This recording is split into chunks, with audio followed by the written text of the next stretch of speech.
રાખજો હવે.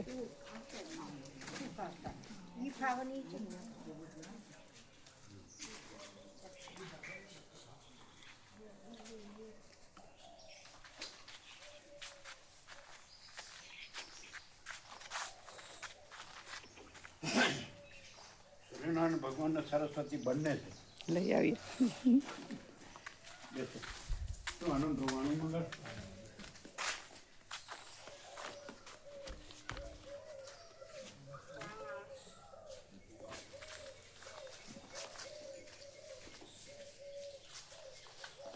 આપણે નાસ્તો કરે કરીએ પછી કરું પછી હા હમણાં આવ્યો હા હમણાં જ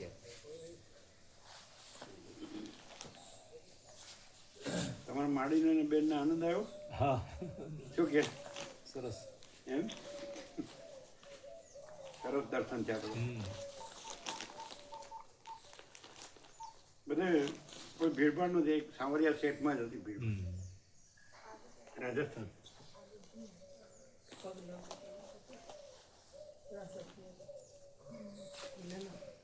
એમ કે છે કે ત્યાં મીરાબાઈએ પૂજા કરી હતી કૃષ્ણની ત્યાંમાં જ્યારે વધારે લોકો દર્શન કરે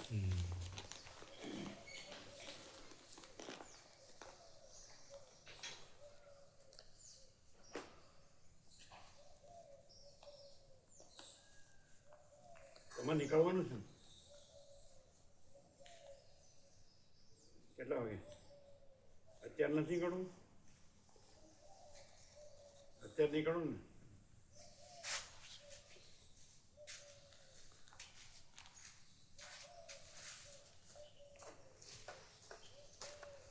પેલા કયા ભાઈ જગદીશ પ્રભુ સેવા છે ને જગદીશ પ્રભુ 2 ભાઈની સેવા 30,000 ઓછી આપી હોય તો 15-20 રૂપિયા કોણે કાકા છે પ્રભુ જગદીશ એને શું વાંધો વાંધો નહીં એમ ને 30,000 પણ શ્યોર છે ને હા શ્યોર એક જ જણની ને એક જ જણ બે જણ છે ને તો બે જણ છે પણ સેવા એક જણની જ બાકી છે એક જ જણની બાકી છે એમ કે ટોટલમાં 30,000 બાકી એમ બે જણના 88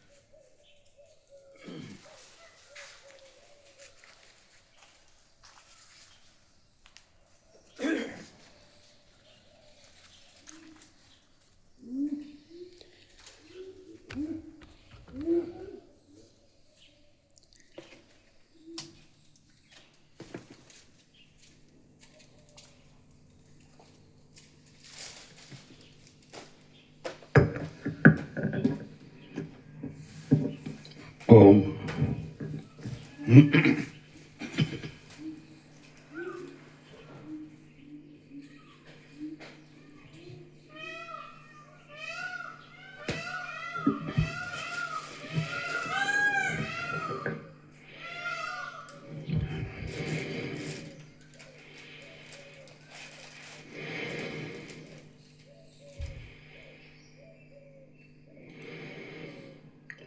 परम चिदाकाश परम ज्योति अखंड ज्योति महाचिदाकाश स्वयं प्रकाश संपूर्ण प्रकाश पूर्ण ब्रह्म अनंत तेजघन अनंत चिदघन परमाकाश केवल आनंद शुद्ध तेजघन परमाकाश अखिल आत्मा पूर्ण ब्रह्म परमात्मा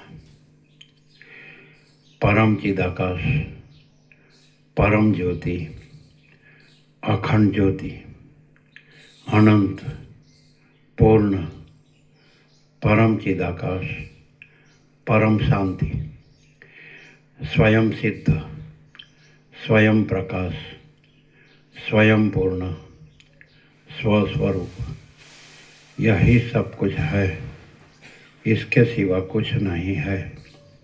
शून्य भास अनंत कोटि महाकल्पो आई ही नहीं महाचिदाकाश, स्वयं प्रकाश, संपूर्ण प्रकाश, महाचिदाकाश ज्योति, अनंत, अखंड, अभेद, महाचिदाकाश ज्योति, महातत्व, महासामान्य, महाचिदाकाश स्वसंवेद्य, सहज निर्विकल्प, महाचिदाकाश परम कैवल्य, परम शांति, परम चिदाकाश अनंत, पूर्ण, निरपेक्ष सत्य, अनंत, संपूर्ण, अपरिघी, निर्भ्रांत, निरपेक्ष। वशिष्ठ राम स्थिति प्रकरण राउंड 40मो राउंड।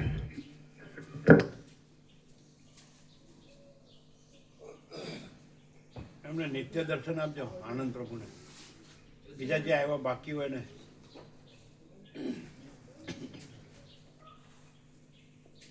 તમારે લેવાનું છે ને નિત્ય દર્શન. ચલો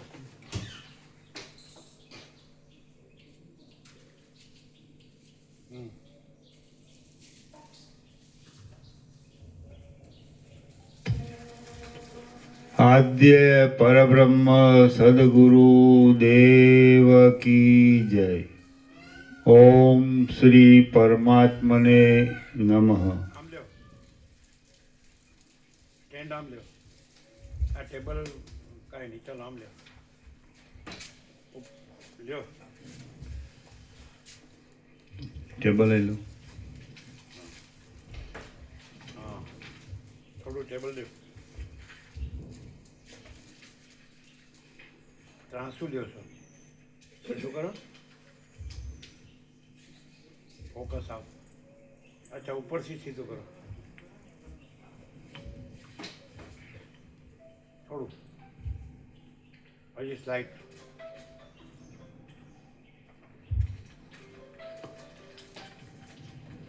બરાબર. હવે બંધ ઉગાડ કરતી વખતે હલાવતા નહીં. आद्य परब्रह्म सद्गुरु देव की जय। ओम श्री परमात्मने नमः। सद्ग्रंथों में शिरोमणि श्री योग वासिष्ठ महारामायण स्थिति प्रकरण सर्ग 48मो, पेज नंबर 516, पेज नंबर 516, सर्ग 48मो।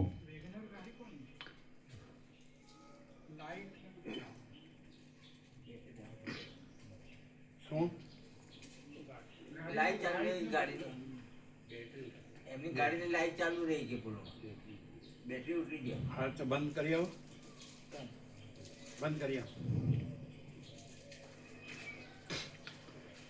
એ અંદર મૂકી આવો. હા ચાલો. सर्ग 48मो, पेज नंबर 516, दासुर आख्यान। अग्निए दासुर ने वरदान आप्યું।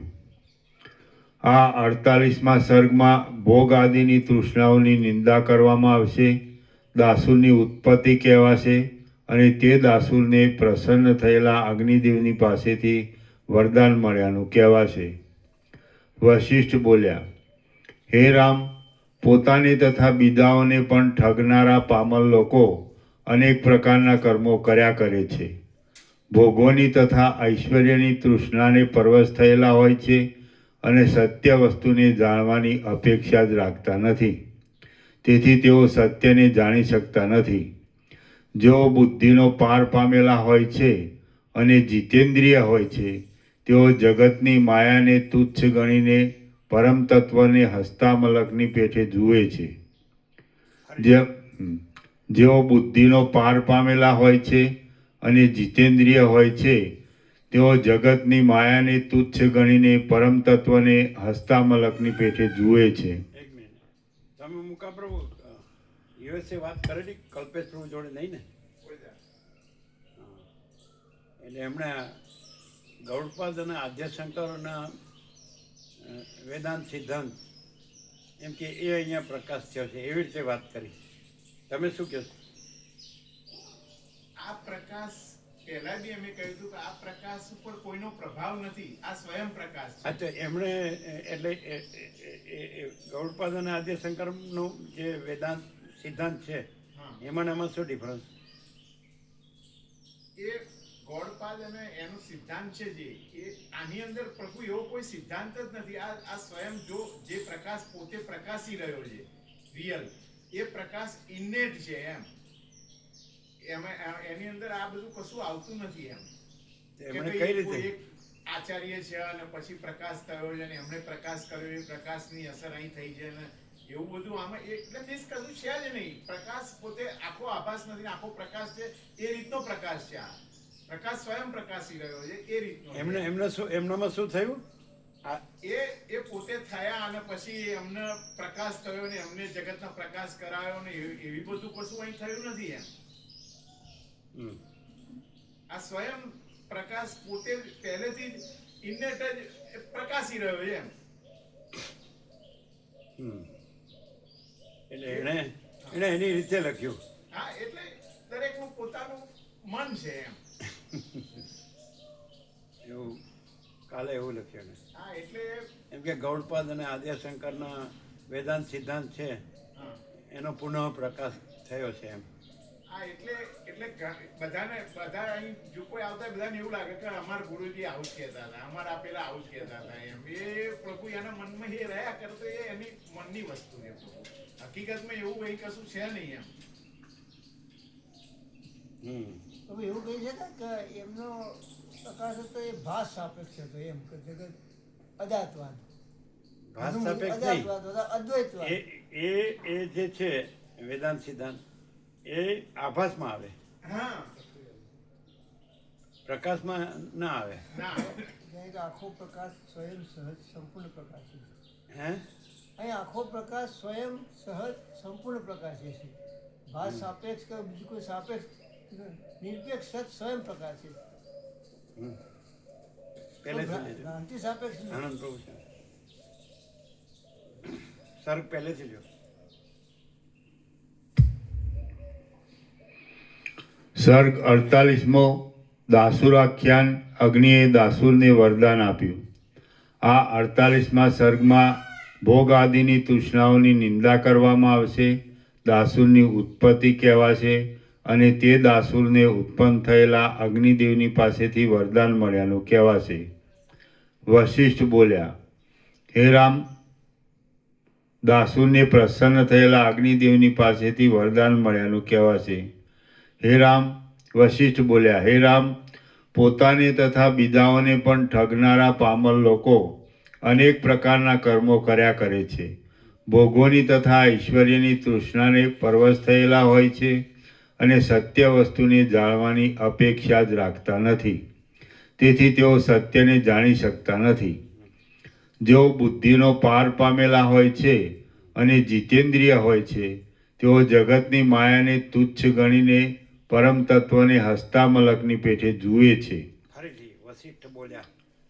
વશિષ્ઠ બોલ્યા, હે રામ, પોતાને તથા બીજાઓને પણ ઠગનારા પામર લોકો અનેક પ્રકારના કર્મો કર્યા કરે છે.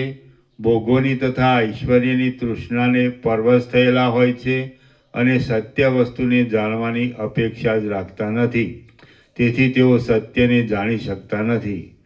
જેઓ બુદ્ધિનો પાર પામેલા હોય છે અને જીતેન્દ્રિય હોય છે, તેઓ જગતની માયાને તુચ્છ ગણીને પરમ તત્વને હસ્તામલકની પેઠે જુએ છે. જેમ સર્પ કાંચડીને ત્યજી દે છે, તેમ વિચારવાળો જીવ જગતની માયાને તુચ્છ જોઈને મમતાને તથા અહંતાને ત્યજી દે છે.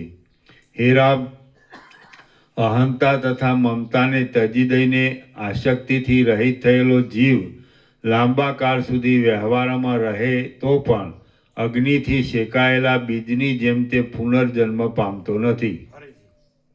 હે રામ, અહંતા તથા મમતાને ત્યજી દઈને આસક્તિથી રહિત થયેલો જીવ લાંબા કાળ સુધી વ્યવહારોમાં રહે તો પણ અગ્નિથી શેકાયેલા બીજની જેમ તે પુનર્જન્મ પામતો નથી.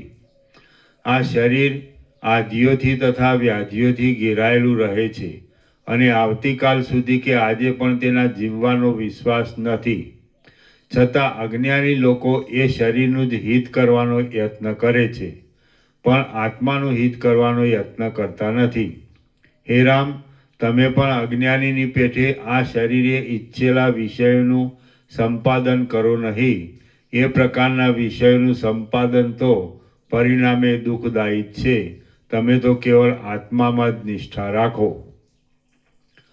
રામ બોલ્યા, હે પ્રભુ, આપ કહી ગયા કે આ સંસારરૂપી ચક્ર દાસુર નામના બ્રાહ્મણે કહેલી આખ્યાયિકાની જેમ કલ્પનાથી રચાયેલા આકારવાળું છે અને વસ્તુ વગરનું છે. તો તે દાસુરે કઈ આખ્યાયિકા કહી હતી એ આપ મને કહો. વશિષ્ઠ બોલ્યા, હે રામ, જગતના મિથ્યાપણાના એક ઉદાહરણ રૂપે હું હવે દાસુરે કહેલી આખ્યાયિકા કહું છું, તે તમે સાંભળો. આ પૃથ્વી ઉપર વિચિત્ર ફૂલ ઝાડવાળો અને લક્ષ્મીવાળો માગધ નામનો એક વિખ્યાત દેશ છે. એ દેશમાં કદંબોના વનોના વિસ્તારની લીલાથી જંગલો વ્યાપ્ત છે અને પક્ષીઓના સમૂહો પોતાની વિચિત્રતા રૂપ આશ્ચર્યથી સઘળાઓના મનનું આકર્ષણ કરે છે. તેની સમીપમાં અપાર ધાન્ય ઉત્પન્ન થાય છે. તેને સોહામણા ઉપવનો છે અને તેની સઘળી નદીઓના કિનારાઓ કમળોથી, ઉત્પલોથી તથા કલ્હાર નામના સૌગંધિક કમળોથી વ્યાપ્ત રહે છે. તેના બગીચાઓમાં હિંડોળાઓ ઉપર હિંચકતી સુંદર સ્ત્રીઓ ગાયનોના ધ્વનિઓની ભારે છત બાંધી દે છે અને કામીજનોએ રાત્રિમાં ભોગવેલા કામદેવના બાણ જેવા પુષ્પોથી પ્રાતઃકાળે પૃથ્વી વ્યાપ્ત થઈને રહે છે. એ દેશમાં એક ગિરિવર છે. તે કણેરના વૃક્ષોથી વ્યાપ્ત છે, કેળના વનોથી પરિપૂર્ણ છે, ગીચ કદંબોથી ઘેરાયેલો છે અને ગુચ્છોથી સુશોભિત છે. તેમાં પુષ્પોના સમૂહોથી ઘેરાયેલા પવનો વાય છે અને તે કેસરના જેવી રાતી ધૂળવાળો છે.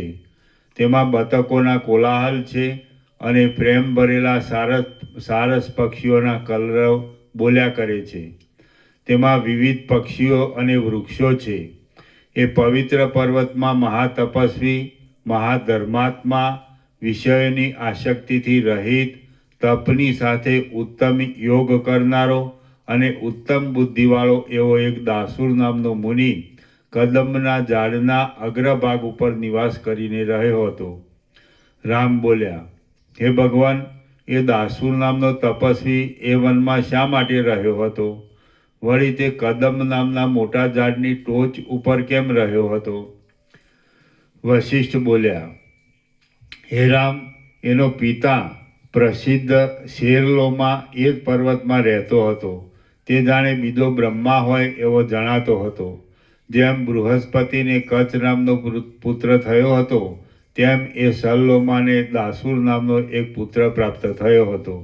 સલ્લોમાએ એ સુપુત્રની સાથે વનમાં રહીને પોતાના જીવિતનો સમય કાઢ્યો. હવે જેમ પક્ષી એક માળાને ત્યજીને બીજા માળામાં જાય છે, તેમ એ સલ્લોમાએ ઘણા વર્ષો સુધી સુખ દુઃખ ભોગવ્યા અને પછી મનુષ્ય દેહનો ત્યાગ કરીને દેવલોકમાં ગયો. તેની સ્ત્રી પણ તેની પાછળ સતી થઈ. આમ ભાગ્યના યોગથી પિતા તથા માતાએ બંનેનું મરણ થયું.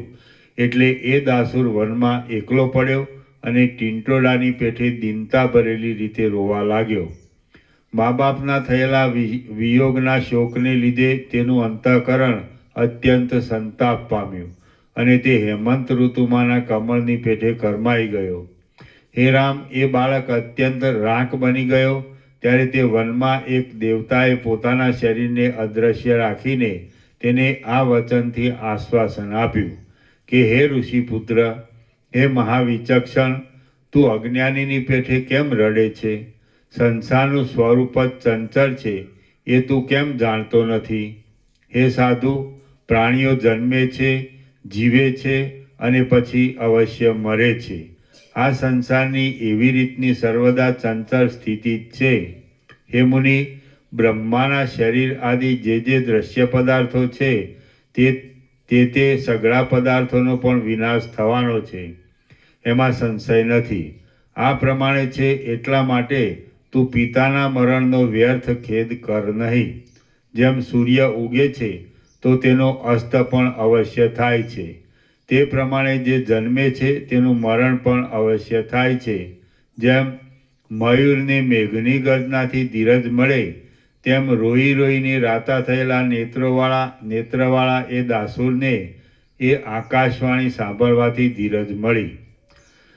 પછી એ દાસુરે ઉઠીને ભક્તિભાવથી પિતાની આવશ્યક ઔર્ધ્વદેહી ક્રિયા કરી અને પછી ઉત્તમ સિદ્ધિ મેળવવાને માટે તપ કરવાનો તેણે દ્રઢ નિશ્ચય કર્યો.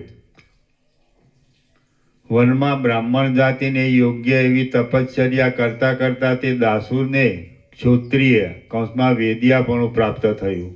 એ વેદિયાપણામાં જે તે પદાર્થોમાં શુદ્ધાશુદ્ધપણું કલ્પવાની ભારે પંચાત અડીશ આભડીશ વગેરે છોછ રાખવી પડે છે.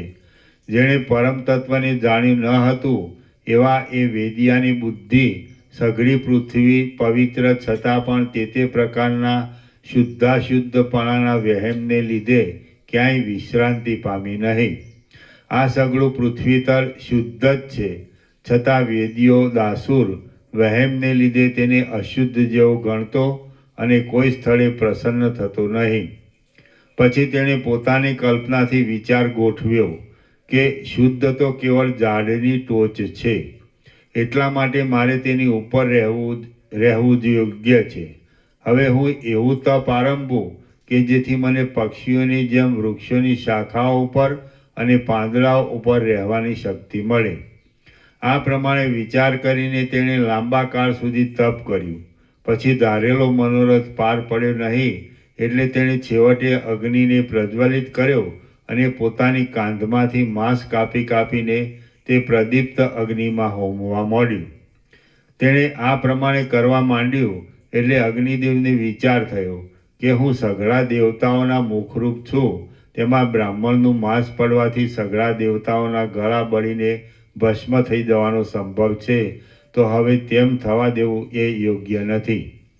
આવા વિચારથી ઝળહળતી ઝાડવાળા ભગવાન અગ્નિદેવે તે બ્રાહ્મણને પ્રત્યક્ષ રૂપથી દર્શન દીધું. માનો ઝળહળતા કિરણોવાળા સૂર્યદેવે બૃહસ્પતિને દર્શન આપ્યા. આમ દર્શન આપીને તેમણે કહ્યું કે હે બાળક, જેમ માણસ ભંડારમાંથી પોતે રાખેલા મણીને લઈ લે, તેમ તું મારી પાસેથી જે જોઈતું હોય તે વરદાન માગી લે. અગ્નિદેવ આ પ્રમાણે બોલ્યા એટલે દાસુર બ્રાહ્મણે સુંદર અર્ઘ્ય પુષ્પોથી તથા સ્તુતિ વાક્યોથી તેમનું પૂજન કર્યું અને પછી માગ્યું કે હે ભગવાન, આ સઘળી પૃથ્વી શૂદ્રોથી, ચાંડાળોથી, કૂતરાઓથી તથા બિલાડા આદિ પ્રાણીઓથી ભરપૂર છે. એ આનંદ પ્રભુ લીટ આપજો, ભગવાનના વ્યાપક વાર્ષિક સુધારેલું લીટ આવ્યું ને, લીટ હવે લેટેસ્ટ છે.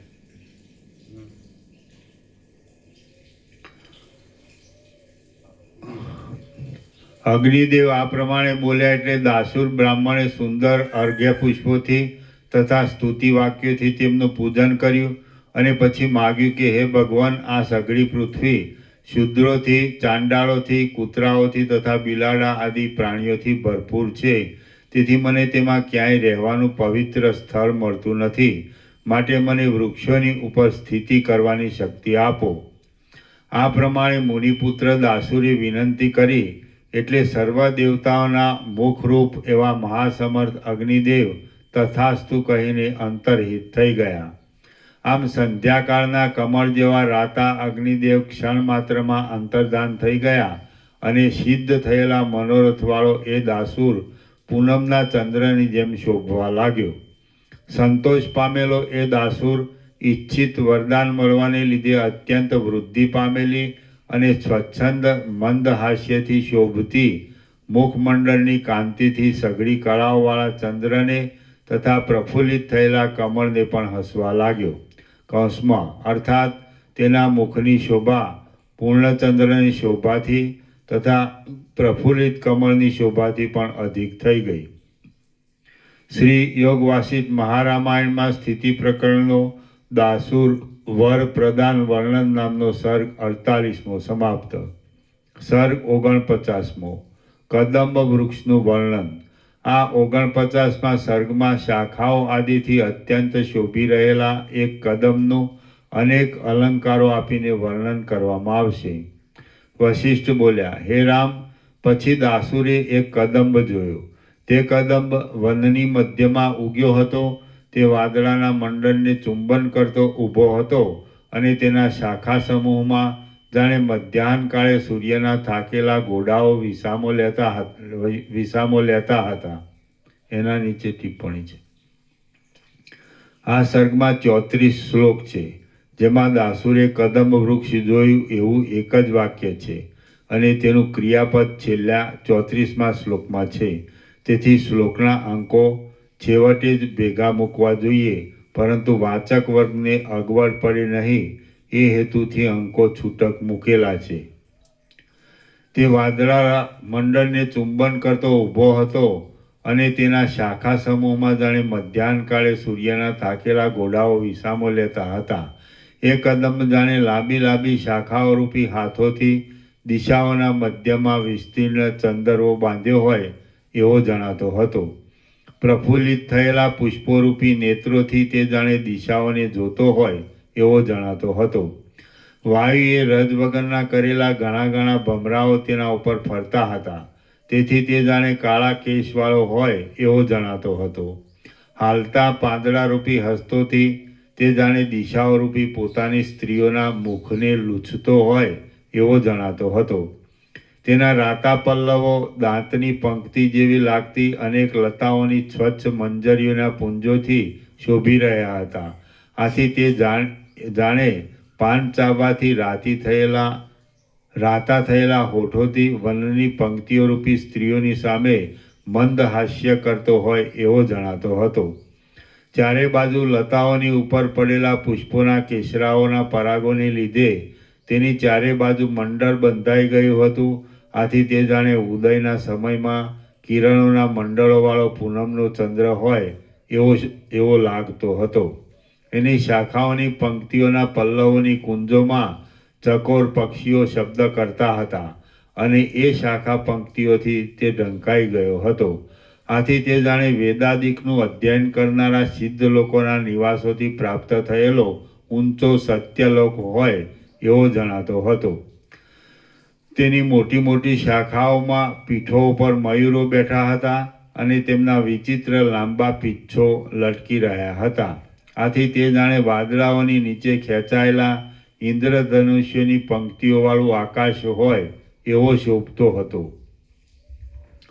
તેની ધરતી પર ઝૂકી રહેલી ડાળના પલ્લવોમાં ચામર નામના ધોળા હરણા ભરાઈ બેઠા હતા.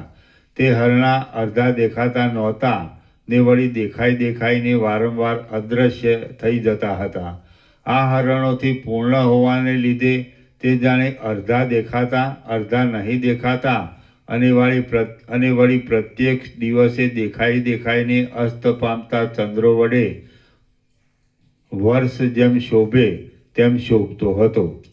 કપિંજલ નામના પક્ષીઓના, મધુર કોકિલાઓના અને ચક્રવાક પક્ષીઓના ઉત્તમ શબ્દો વડે તે જાણે ગાયન કરતો હોય એમ લાગતો હતો. હંસોના સમૂહો શાખાઓની ઉપર કરેલા માળાઓમાં વિનોદ કરતા હતા. તેથી તે જાણે ઊંચે જુદા જુદા નિવાસોમાં રહેલા સિદ્ધ લોકોથી ઘેરાયેલું બ્રહ્માંડ હોય એવો લાગતો હતો. કૂપળિયારૂપી ચંચળ હસ્તોવાળી અને ભ્રમરોરૂપી નેત્રોવાળી પુષ્પોની મંજરીઓ રૂપ અપ્સરાઓથી તે જાણે સ્વર્ગલોક હોય એવો દેખાતો હતો. પોતાના શ્યામ પત્રોથી, પિંગળા પુષ્પોથી અને બીજી લતાઓના પુષ્પોના જુદા જુદા રંગવાળા પરાગોથી તે જાણે વીજળીઓવાળો અને ઇન્દ્રધનુષ્યવાળો મેઘ હોય એવો લાગતો હતો. તેની શાખાઓરૂપી હજારો ભુજાઓ હતી.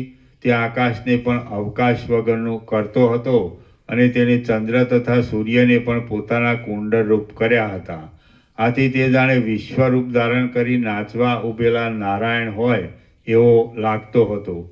નીચેના ભાગમાં મોટા સર્પો હોવાથી અને ઉપરના ભાગમાં તારાઓ સરખા લતાઓના અસંખ્યાત પુષ્પો હોવાથી તે જાણે બીજું નીચે નાગલોકવાળું અને ઉપર તારામંડળવાળું ભૂગોળથી સંયુક્ત ખગોળ હોય એવો લાગતો હતો. પોતાની આસપાસ પર્વતના સઘળા વનો હોવાને લીધે તે જાણે પ્રજાઓથી વીંટાયેલા બ્રહ્મા હોય એવો જણાતો હતો. પૃથ્વી ઉપર ફળોનો, પલ્લવોનો તથા પુષ્પોનો જાણે તે એક મોટો ભંડાર હોય એવો જણાતો હતો.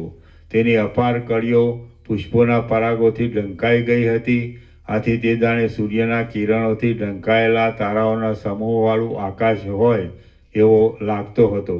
તેની મોટી મોટી ડાળો ઉપર ઘણા માળાઓમાં ચપળ પક્ષીઓ બેઠા હતા. એથી તે જાણે અનેક માણસોથી વ્યાપ્ત થયેલા દેશોવાળું ભૂતળ હોય એવો લાગતો હતો. તે જાણે સર્વ વનદેવીઓનું ઉત્તમ અંતઃપુર હતો.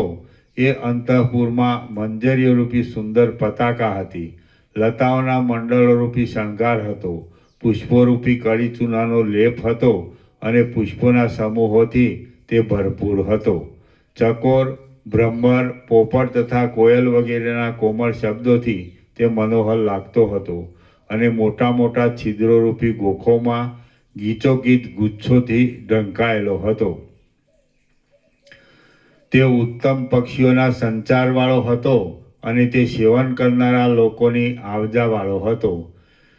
એ કદમમાં ભ્રમરોના શબ્દોવાળી પુષ્પોના કેસરાઓની પંક્તિઓ ચારે બાજુથી પડતી હતી. આથી તે જાણે તરંગોના શબ્દોવાળી અને ચારે બાજુથી ધોધરૂપે પડતી નદીઓવાળો પર્વત હોય એવો જણાતો હતો. મંદ વાયુથી ચલાયમાન થતા દિવસે દિવસે ખીલતા અને જથ્થાબંધ એવા પુષ્પોથી તેમજ પત્રોથી વીંટાયેલી શાખાઓવાળો હોવાને લીધે તે ધોળા વાદળાઓથી વીંટાયેલા શિખરોવાળો પહાડ જેવો લાગતો હતો. ઊંચાઈને લીધે હાથીઓના ગંડસ્થળોથી ઘસાયેલા ઊભા ગોઠણની પેઠે અક્કડ રહેનારા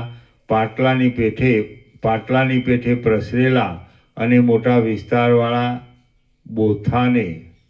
બોથાને લીધે તે નીચેના ભાગમાં વૃક્ષોના વૃંદવાળા મોટા પર્વતો જેવો લાગતો હતો.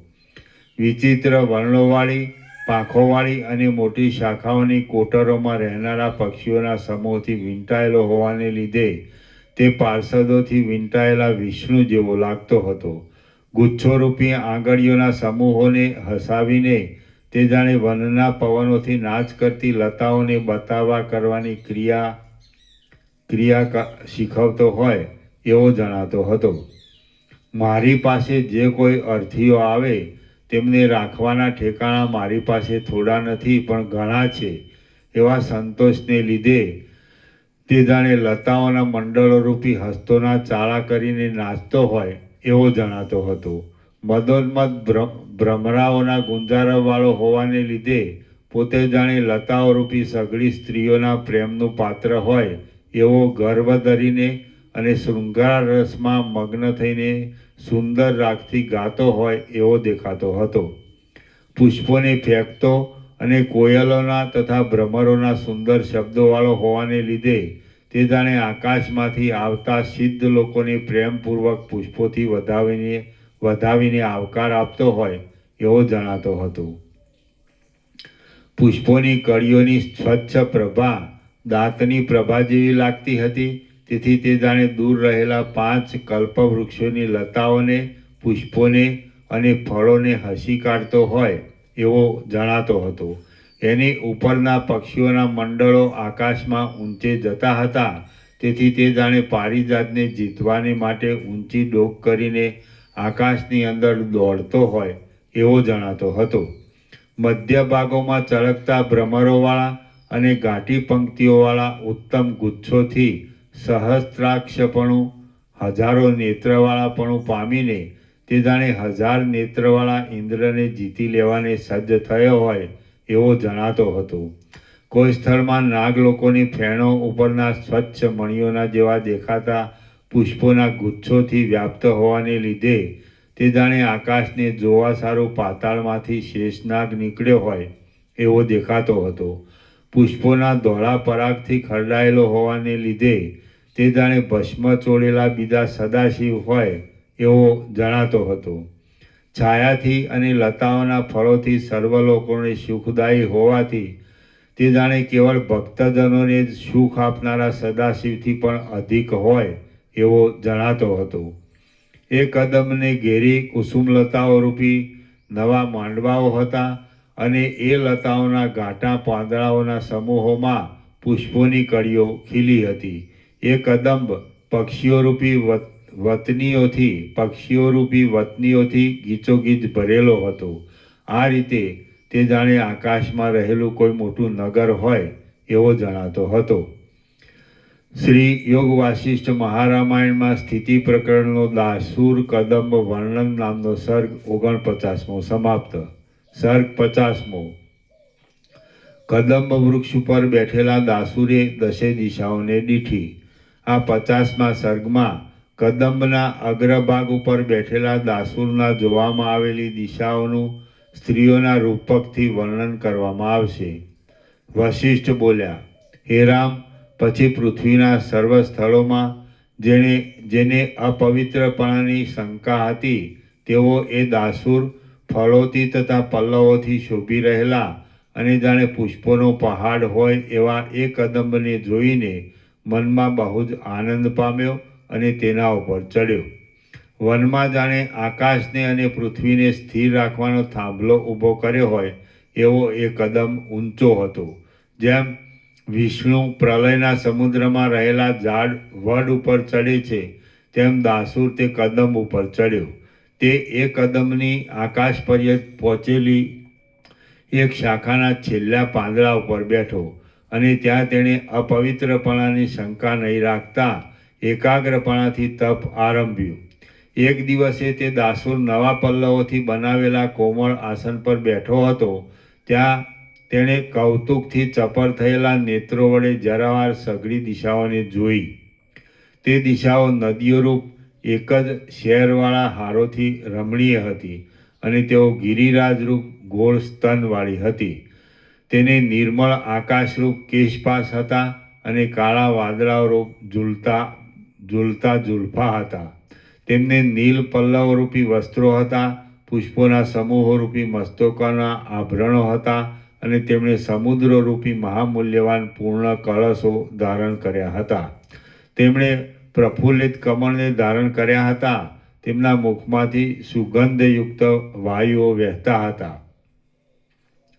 તેમાં કોયલ આદિના શબ્દરૂપ ગાયનો ચાલતા હતા અને ઝરણાઓરૂપી ઝાંઝરો ઝળકતા હતા. તેમને સ્વર્ગ આદિ લોકોરૂપી મસ્તકો હતા, પૃથ્વીના પ્રદેશોરૂપી પગો હતા, વનોની પંક્તિઓરૂપી રૂવાડાની પંક્તિઓ હતી, જંગલોરૂપી મોટા નિતંબો હતા અને ચંદ્ર તથા સૂર્યરૂપ કુંડલો હતા. તેમને શાળ આદિ અન્નના ક્યારાઓરૂપ ચપળ અંગો હતા. ચંદનના વૃક્ષોરૂપ રકાબીઓ હતી અને શિખરોરૂપી સ્તનોમાં લાગેલા બરફ જેવા ઉજળા વાદળારૂપી વસ્ત્રો હતા. તેમને મહાસાગરોના જળના પૂરોરૂપી નવીન શણગાર ધરવાના દર્પણો હતા.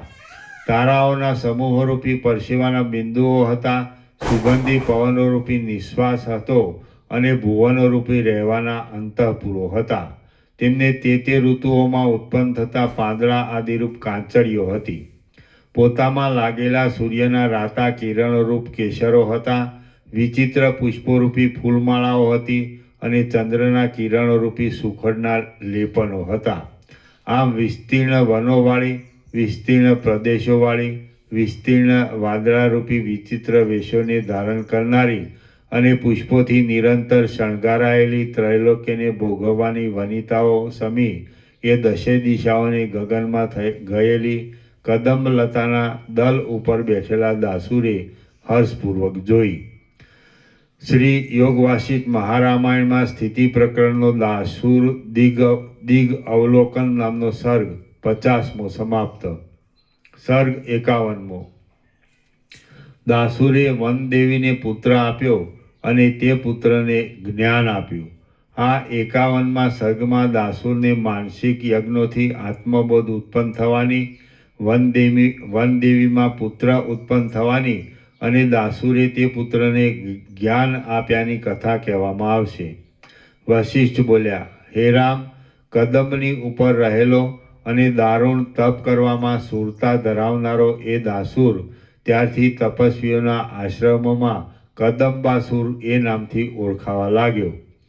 એ શાખાના પલ્લવ ઉપર બેસીને જરાવાર દિશાઓને જોઈને તેણે તરત અંતઃકરણને તેમાંથી પાછું વાળી લીધું અને પછી પદ્માસન વાળીને બેઠો. પછી પરમાર્થથી અજાણ્યા માત્ર ક્રિયાઓમાં તત્પર રહેલા અને તે સંસાર સંબંધી ફળોના સંકલ્પરૂપ કંગાળપણાથી ભરેલા મનથી તે યજ્ઞો કરવા લાગ્યો. આકાશ પર્યંત પહોંચેલી કદંબની શાખાઓના પત્ર પર બેઠેલા અને કર્મોમાં એકાગ્ર ચિત્તવાળા તે દાસુરે અનુક્રમે આધાનથી માંડી અશ્વમેઘ પર્યંત યજ્ઞો સંબંધી સઘળી ક્રિયાઓ પોતાના મનથી જ કરી. કદંબની શાખાઓ પર બેઠા બેઠા તેણે ગોમેદ અને નરમેદ આદિ ઘણી દક્ષિણાવાળા માનસિક યજ્ઞોથી જ 10 વર્ષ સુધી દેવતાઓનું યજન કર્યું. એટલા કાળ સુધી વેદોક્ત કર્મો કરવાને લીધે તેનું મન રાગ દ્વેષાદિક મળોથી રહિત થયું. આ મળો ટળી જવાને લીધે એનું મન અવકાશવાળું થયું. એટલે આત્મપ્રસાદરૂપી જ્ઞાન બળાત્કારથી તે મનની અંદર પ્રાપ્ત થયું. આમ જ્ઞાન પ્રાપ્ત થવાથી તેનું અજ્ઞાનરૂપી આવરણ વીંખાઈ ગયું અને તેનો વાસનારૂપી મળ ધોવાઈ ગયો. એવા એ દાસુરે એક દિવસ એ શાખા પર મોઢા આગળ એક વનદેવીને બેઠેલી જોઈ. તે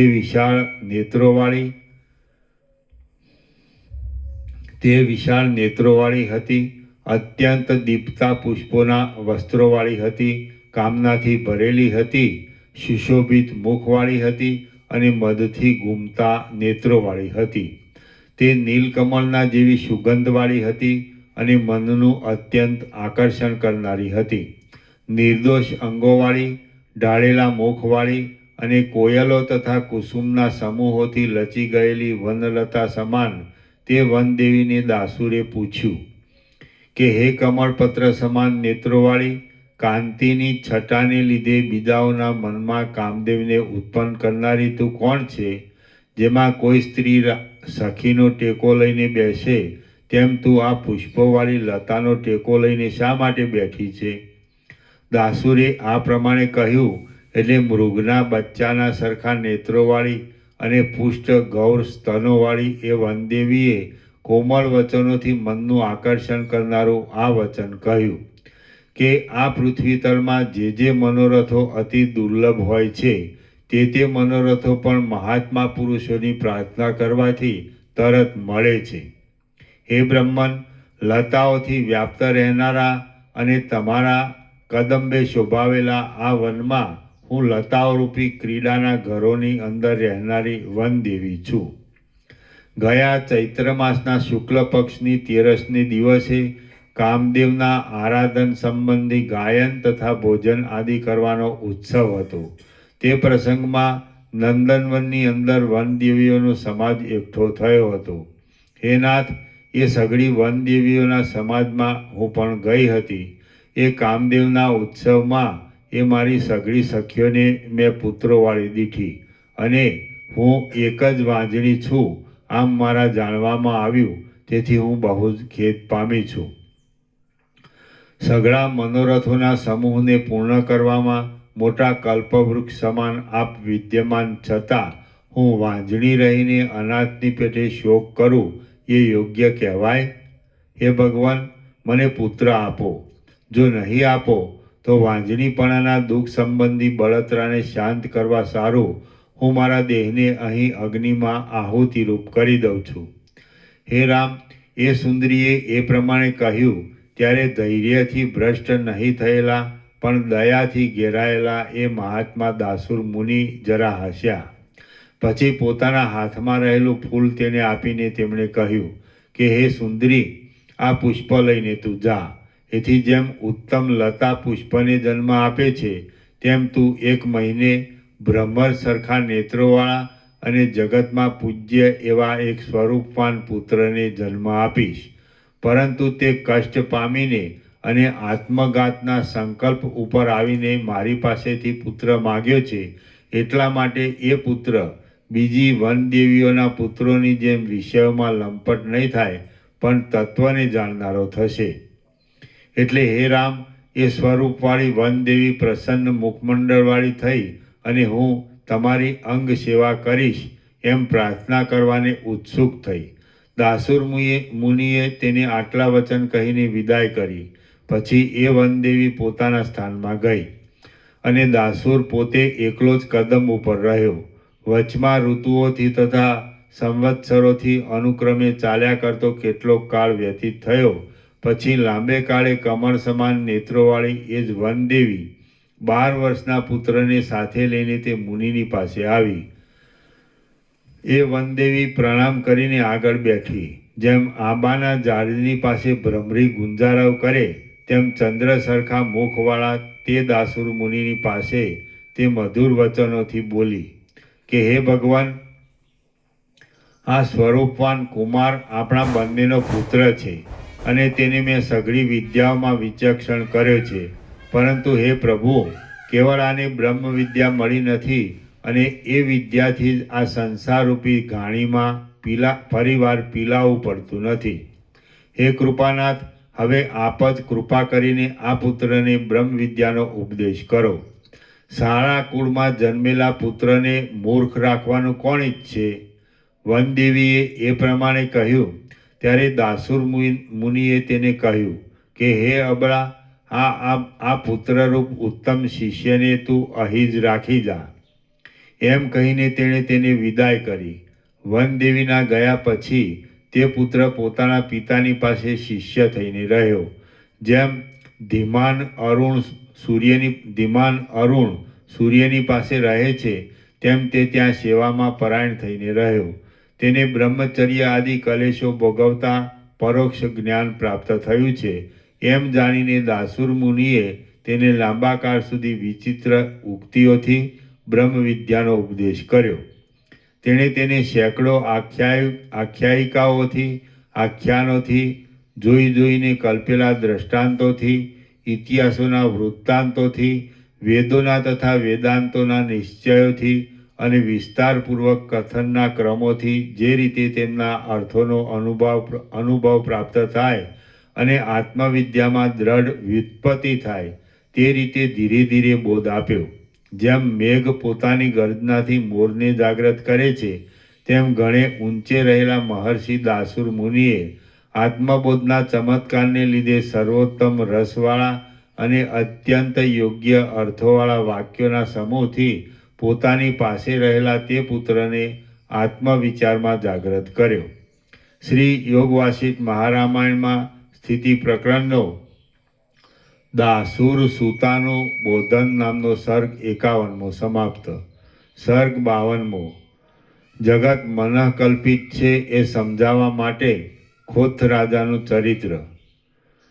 આ 52મા સર્ગમાં સઘળું જગત મન વડે જ કલ્પેલું છે તથા મિથ્યા છે એમ કહેવા સારું ખોથ નામના રાજાનું કલ્પિત ચરિત્ર કહેવામાં આવશે. વશિષ્ઠ બોલ્યા, હે રામ, હું આકાશમાં જ્યોતિષ ચક્રની અંદર સપ્તર્ષિઓના મંડળમાં રહું છું.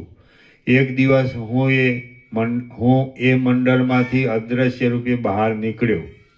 આકાશમાંથી નીચે ઉતર્યો અને જે માર્ગે એ દાસુર મુનિનો કદંબ હતો તે માર્ગે થઈને કૈલાસ પર્વતમાંથી વહેતી મંદાકિની નામની નદીમાં નાહવાને માટે ગયો. ત્યાં રાત્રિના સમયે એ ઉત્તમ કદમની પાસે પહોંચ્યો. હું ત્યાં પહોંચ્યો એટલામાં તો કમળની કળીમાં લાગેલા ભ્રમરનો ગુંજારવ સંભળાય. તેમ તે વનમાં શાખાઓના અવકાશમાંથી તે દાસુર મુનિના ભાષણનો શબ્દ મારા સાંભળવામાં આવ્યો. તે ભાષણ વનદેવીના પુત્રને બોધ આપવા માટે ચાલતું હતું. એ સમયે દાસુર પોતાના પુત્રને નીચે પ્રમાણે કહેતો હતો. દાસુર બોલ્યો, હે મહાબુદ્ધિમાન પુત્ર, વાસ્તવિક રીતે આ સંસારના જેવી મહાન આશ્ચર્ય આપનારી એક આખ્યાયિકા તારી પાસે કહું છું, તે તું સાંભળ. મોટા બળવાળો, ત્રૈલોક્યમાં વિખ્યાત સંપત્તિવાળો અને આખા જગતને સ્વતંત્ર રાખવાની શક્તિવાળો એક ખોત નામનો રાજા છે. જેમ ધનવાન લોકો મસ્તકો ઉપર ચૂડામણીને ધારણ કરે છે, તેમ સઘળા ભુવનોના અધિપતિઓ પણ એ રાજાની આજ્ઞાને મસ્તકો ઉપર ધારણ કરે છે.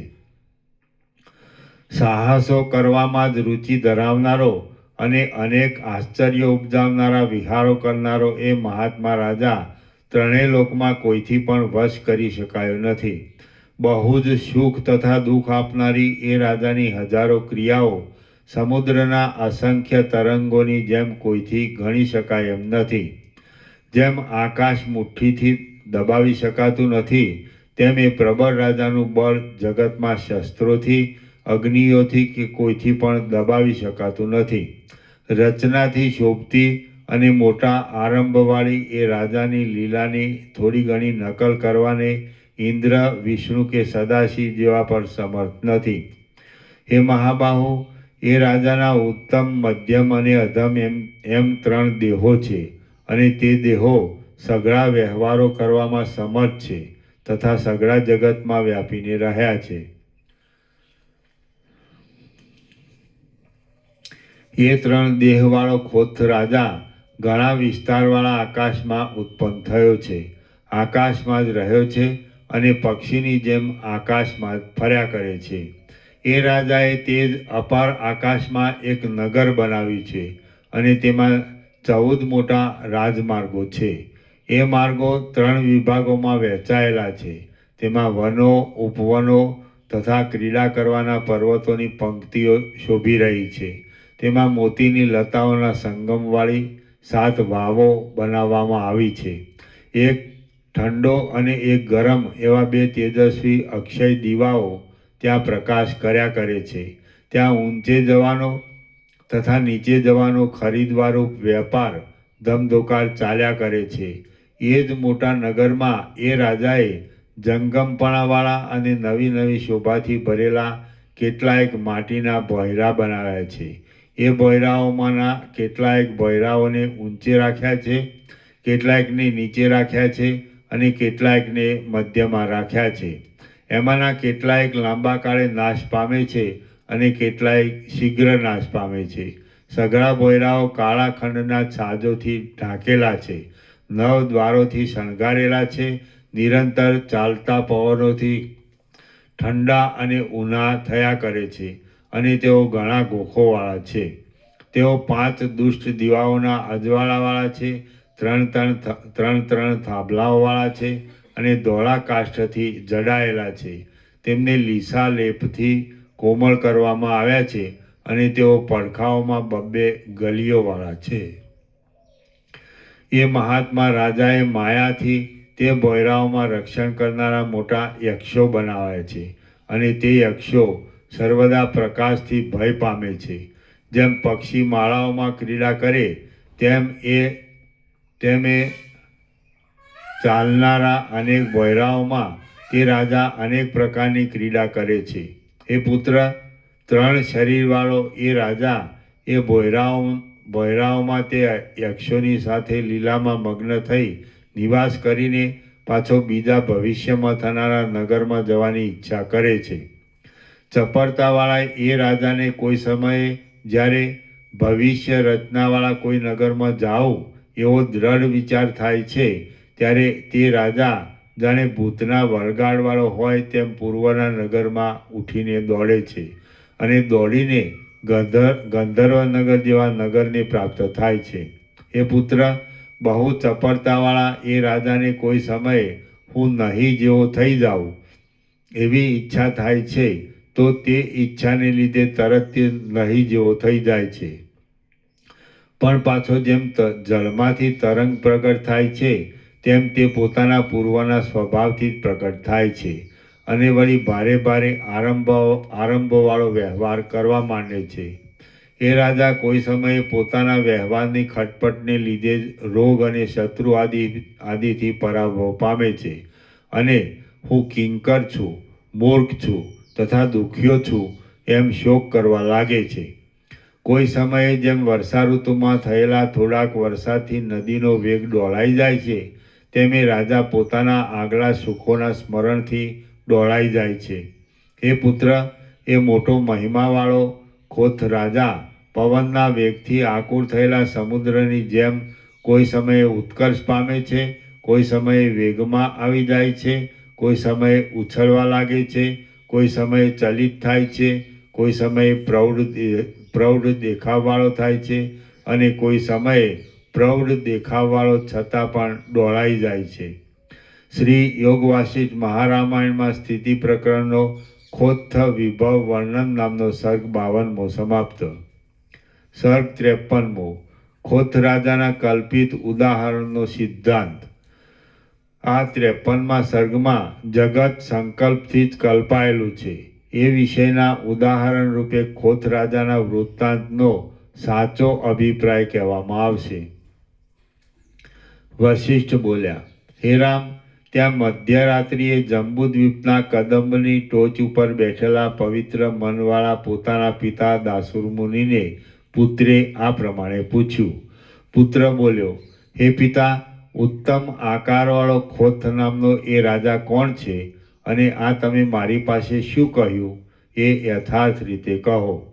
ભવિષ્યમાં થનારા નગરનું હોવું કેમ સંભવે અને વર્તમાન કાળમાં તેમાં જવું કેમ સંભવે? આ તો ભવિષ્યકાળના અને વર્તમાન કાળના વિરોધને લીધે તમારું વચન મને મૂંઝવી નાખે છે.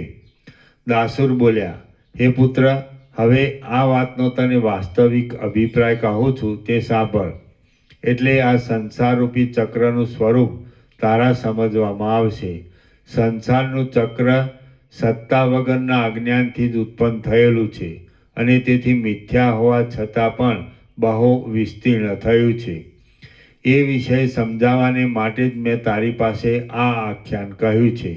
જે ખોથ નામનો રાજા કહ્યો તે મન છે એમ સમજવું. એ મન નિરાકાર પરબ્રહ્મરૂપી આકાશમાંથી ઉઠેલું છે. એટલા માટે તેને ખોથ કહ્યું છે.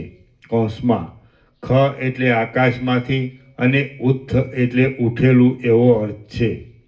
એ મન પોતાની મેળે જ પ્રકટ થાય છે અને પોતાની મેળે જ લીન થાય છે. આ સઘળું ઘણા વિસ્તારવાળું જગત મનને જ અધીન છે. કારણ કે મન પ્રકટ થાય તો જગત પ્રકટ થાય છે અને મન લીન થાય તો જગત લીન થઈ જાય છે. જેમ શાખાઓ વૃક્ષોના અવયવરૂપ છે અને શિખરો પર્વતના અવયવરૂપ છે, તેમાં જેમ શાખાઓ વૃક્ષોના અવયવરૂપ છે, જેમ શિખરો પર્વતના અવયવરૂપ છે, તેમાં બ્રહ્મા, વિષ્ણુ તથા રુદ્ર આદિ દેવો મનના જ અવયવરૂપ છે. તેઓ મનની આજ્ઞા પ્રમાણે ચાલે છે. તેમાં નહીં, તેમ. જેમ શાખાઓ વૃક્ષોના અવયવરૂપ છે અને શિખરો પર્વતના અવયવરૂપ છે, તેમ બ્રહ્મા, વિષ્ણુ તથા રુદ્ર આદિ દેવો મનના જ અવયવરૂપ છે. તેઓ મનની આજ્ઞા પ્રમાણે ચાલે છે અને એમાંથી મનના કાર્યો જેવું કાંઈ પણ કાર્ય બની શકતું નથી. એ મનના સાત્વિક સંકલ્પ, રાજસ સંકલ્પ અને તામસ સંકલ્પ એ 3 દેહ છે અને તેઓ સઘળા વ્યવહારો કરવામાં સમર્થ છે. તેમાં સઘળા જગતમાં વ્યાપી રહ્યા છે. એ મન પોતાના અધિષ્ઠાન પરબ્રહ્મરૂપ આકાશમાં જ ઉત્પન્ન થયું છે, પરબ્રહ્મરૂપ આકાશમાં જ રહ્યું છે અને પરબ્રહ્મરૂપ આકાશમાં જ ફર્યા કરે છે. કારણ કે કલ્પિત પદાર્થના ઉત્પત્તિ આદિ અધિષ્ઠાનથી જુદા હોતા નથી. એ મને પરબ્રહ્મરૂપ અપાર આકાશમાં વાસનાઓના અનુસંધાન માત્રથી બ્રહ્માપણું પામીને આ બ્રહ્માંડ રૂપ નગર બનાવ્યું છે અને તેમાં પાતાળ આદિ 14 લોકરૂપ મોટા રાજમાર્ગો છે. કૌંસમાં એ રાજમાર્ગો સાત્વિક, રાજસ અને તામસ એ 3 વિભાગોમાં વહેંચાયેલા છે. નંદનવન આદિ વનોની તથા ઉપવનોની પંક્તિઓ તેમાં શોભી રહી છે. સહ્યાદ્રી, મંદરાચલ તથા મેરુ પર્વત આદિ પર્વતોની પંક્તિઓ તેમાં શોભી રહી છે. વળી તેમાં સૂર્યના કિરણોથી ચળકતા ઊંચા ચપળ તરંગોવાળી નદીઓરૂપી મોતીની લતાઓએ જેમાં પોતાનો સંગમ કર્યો છે એવા 7 સમુદ્રરૂપી વાવો છે. સાત સમુદ્રને વાવો કહેવાનું કારણ એ છે કે તેઓમાં શેરડીનો રસ તથા દૂધ આદિરૂપી જળ ભરેલા છે. મણિયો તથા રત્નોરૂપી કમળકંદો થાય છે અને વડવા નરોરૂપી રાતા કમળો રહેલા છે. ઠંડો દીવો કહ્યો તે ચંદ્ર સમજવો અને ઊનો દીવો કહ્યો તે સૂર્ય સમજવો. ઊંચે જવાના તથા નીચે જવાના ખરીદવારૂપ વેપાર ચાલ્યા કરે છે એમ જે કહ્યું તેનો અર્થ એ છે કે પુણ્યરૂપી ધન ખર્ચીને સ્વર્ગ આદિ ઊંચા લોકોમાં જવાનું મેળવાય છે અને પાપોરૂપી ધન ખર્ચીને નરક આદિ નીચા લોકોમાં જવાનું મેળવાય છે. મનુષ્યોની, દેવોની અને અધમોની યોનિઓ આ સંસારમાં પુણ્ય પાપોથી જ ખરીદવામાં આવે છે. મનરૂપી રાજાઓ ક્રીડા કરવાને માટે બ્રહ્માંડરૂપી નગરમાં માંસરૂપી માટીના શરીરોરૂપી વિચિત્ર ભોયરો બનાવ્યા છે. એ શરીરોમાંના દેવતાઓ નામના કેટલાયક શરીરો સ્વર્ગ આદિ ઊંચા લોકોમાં રાખવામાં આવ્યા છે. સર્પ આદિ નામના કેટલાયક શરીરો નીચે એટલે પાતાળલોકમાં રાખવામાં આવ્યા છે અને માણસ આદિ નામના કેટલાયક શરીરો મધ્યમાં એટલે પૃથ્વી પર રાખવામાં આવ્યા છે. તે જાત જાતના શરીરો પ્રાણ આદિ વાયુ યંત્રના પ્રવાહથી ચાલે છે, માંસરૂપી માટીથી ભરેલા છે અને સફેદ હાડકારૂપી લાકડાવાળા છે. ચામડીના લેપ વડે તેઓ ચીકણા અને તકતકતા છે. એ શરીરોમાંના કેટલાક શરીરો ઘણે કાળે નાશ પામે છે અને કેટલાક તુરત નાશ પામે છે. એ શરીરોરૂપી ભોયરાઓ કેશોરૂપી કાળા ખડના છાજોથી ઢંકાયેલા છે. તેઓ કાન, આંખ તથા નાક આદિ 9 દ્વારોથી શણગારાયેલા છે અને નિરંતર ચાલતા પ્રાણવાયુથી ઊના થાય છે, તેમજ નિરંતર ચાલતા અપાન વાયુથી ઠંડા થાય છે. તેઓ કાન, નાક, મોઢા તથા તાળવા આદિરૂપ ઘણા ગોખોવાળા છે. ભુજા આદિ અંગોરૂપ દોઢીવાળા છે અને 5 જ્ઞાનેન્દ્રિયોરૂપી દીવાઓના પ્રકાશવાળા છે. હે મહાબુદ્ધિમાન, એ મનરૂપી પ્રબળ રાજાએ તે શરીરોરૂપી વિચિત્ર ભોયરાઓમાં રક્ષણ કરવાને માટે સંકલ્પરૂપી માયાથી અહંકારોરૂપી મોટા યક્ષો બનાવ્યા છે અને તેઓ પોતાનો ક્ષય કરનારા આત્મદર્શનરૂપ પ્રકાશથી સર્વદા ભય પામે છે. વાયુરૂપી યંત્રના પ્રવાહથી ચાલનારા એ શરીરોરૂપી અનેક ભોયરાઓમાં તે મનરૂપી રાજા મિથ્યા સંકલ્પથી ઉઠેલા અહંકારોરૂપી મોટા યક્ષોની સાથે સર્વદા અત્યંત ક્રીડા કરે છે. જેમ કોઠીમાં બિલાડો હોય, જેમ ધમણમાં સર્પ હોય અને જેમ વાંસમાં મોતી હોય, તેમ શરીરમાં અહંકાર છે. જેમ સમુદ્રમાં તરંગો પેઠે દીવાઓની જ્યોત ક્ષણમાત્રમાં ઉદય પામે છે અને ક્ષણમાત્રમાં શાંત થઈ જાય છે, તેમ શરીરોરૂપી ભોયરાઓમાં સંકલ્પો ક્ષણમાત્રમાં ઉદય પામે છે અને ક્ષણમાત્રમાં શાંત થઈ જાય છે. એ જ મનરૂપી મોટા રાજાની ક્રીડા સમજવી. એ મનરૂપી રાજા જાગ્રતમાં નવા બ્રહ્માંડરૂપી જે નગરને નિર્માણ કરે છે તેને જ સ્વપ્નાવસ્થામાં સંકલ્પને લીધે તે ક્ષણ માત્રમાં જુએ છે. એ તેનું પૂર્વ જાગ્રતના નગરમાંથી ઉઠીને ગંધર્વ નગર જેવા બીજા નગરમાં જવું સમજવું. એ તેનું પૂર્વ જાગ્રતના નગરમાંથી ઉઠીને ગંધર્વ નગર જેવા બીજા નગરમાં જવું સમજવું. એ મનરૂપી રાજા જાગ્રતમાં તથા સ્વપ્નમાં ભમીને તે ભમવાના પરિશ્રમને મટાડવા સારું સુષુપ્તિમાં તરત અવિદ્યારૂપ થઈ જાય છે. તેથી નહીં જેવો થઈ જાય છે, પણ તે પાછો બાળકે કલ્પેલા પિશાચથી જેમ માત્ર સંકલ્પરૂપ પોતાના પૂર્વ સ્વભાવ વડે પ્રકટ થાય છે અને પ્રકટ થઈને મોટા મોટા આરંભોવાળા વ્યવહાર કરવા માંડે છે. એ વ્યવહાર તેના પોતાના અનંત દુઃખને માટે જ થાય છે, પણ આનંદને માટે કદી થતો નથી.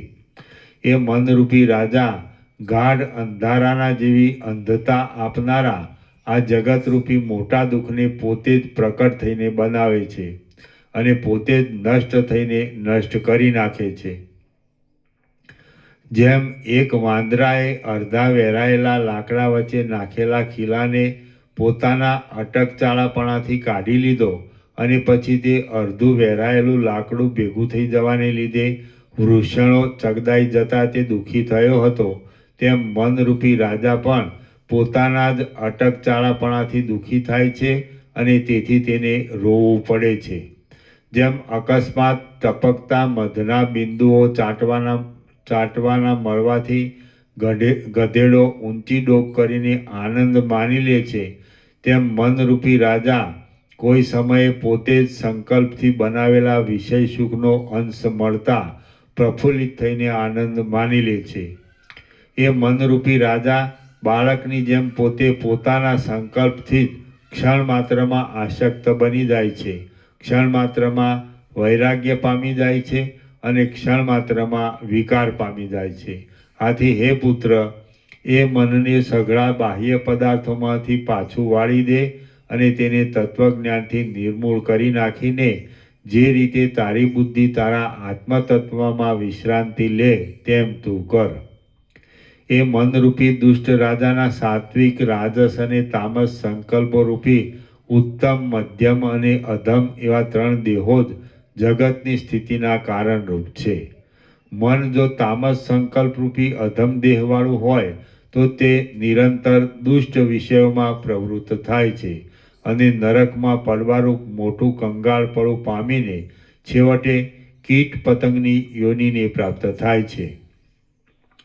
તે મન જો સાત્વિક સંકલ્પરૂપ ઉત્તમ દેહવાળું હોય તો તે ધર્મમાં તથા ઉપાસનામાં તત્પર રહે છે અને મોક્ષ પદથી દૂર નહીં એવી દેવ આદિની યોનિને પ્રાપ્ત થાય છે.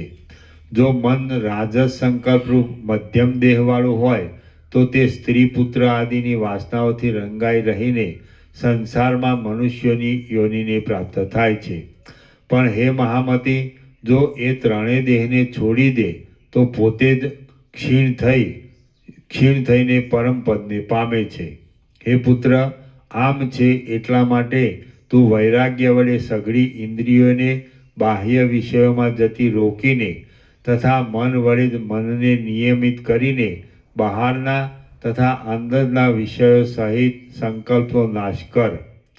જો તું હજારો વર્ષ સુધી દારૂણ તપશ્ચર્યા કરીશ અથવા તારા અવિનાશી દેહને શિલામાં પછાડીને ચૂરેચૂરા કરી નાખીશ અથવા અગ્નિમાં કે તેથી મોટા વડવાગ્નિમાં પ્રવેશ કરીશ અથવા ખાડામાં કે ખડગની ધારાના વેગમાં પડીશ અથવા તને વિષ્ણુ, બ્રહ્મા, દત્તાત્રેય, દુર્વાસા કે બીજો કોઈ તપસ્વી અત્યંત કરુણાથી ઉપદેશ આપશે અથવા તું પાતાળમાં, પૃથ્વીમાં કે સ્વર્ગમાં જઈને રહીશ તો પણ સંકલ્પોનો નાશ કર્યા વિના તારે સંસારથી તરવાનો બીજો કોઈ જ ઉપાય નથી.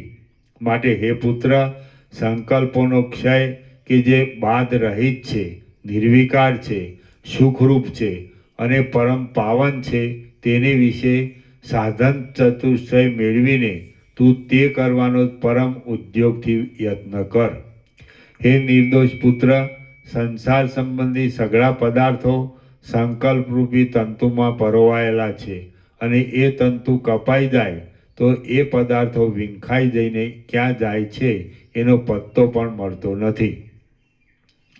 સંકલ્પ સત્ય હોય તો મોક્ષમાં પણ દ્વૈત રહેવું જોઈએ.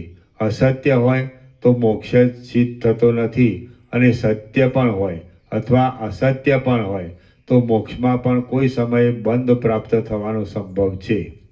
એવી રીતના વિકલ્પો કરવા અયોગ્ય જ છે, કારણ એ સઘળા વિકલ્પો સંકલ્પ માત્રથી જ સામટા ઉત્પન્ન થાય છે, માટે તે સંકલ્પ ઉપર ફાવી શકતા નથી.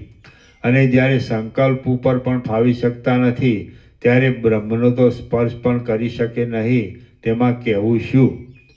સૂક્ષ્મ શરીર, સ્થૂળ શરીર તથા તે ઉભયમય સઘળું જગત સંકલ્પથી થયેલું છે, બીજા કોઈથી થયું નથી. તો હવે એ સંકલ્પ અને સઘળું જગત એમાંથી કોણ સાચું કહી શકાય એમ છે? કોઈ પણ નથી. એ સમજો પુત્ર, જે પદાર્થ જે પ્રકારે સંકલ્પિત કરવામાં આવે છે તે પદાર્થ ક્ષણ માત્રમાં તે પ્રકારનો થઈ જાય છે. એટલા માટે તું કદી કોઈ પણ પદાર્થનો સંકલ્પ કરીશ નહીં. તું સંકલ્પોથી રહિત થઈને વેઠિયા માણસની જેમ કેવળ આવી પડેલો વ્યવહાર કર્યા કર. સંકલ્પોનો ક્ષય થાય તો પરમ ચૈતન્ય મનરૂપ થતું જ નથી.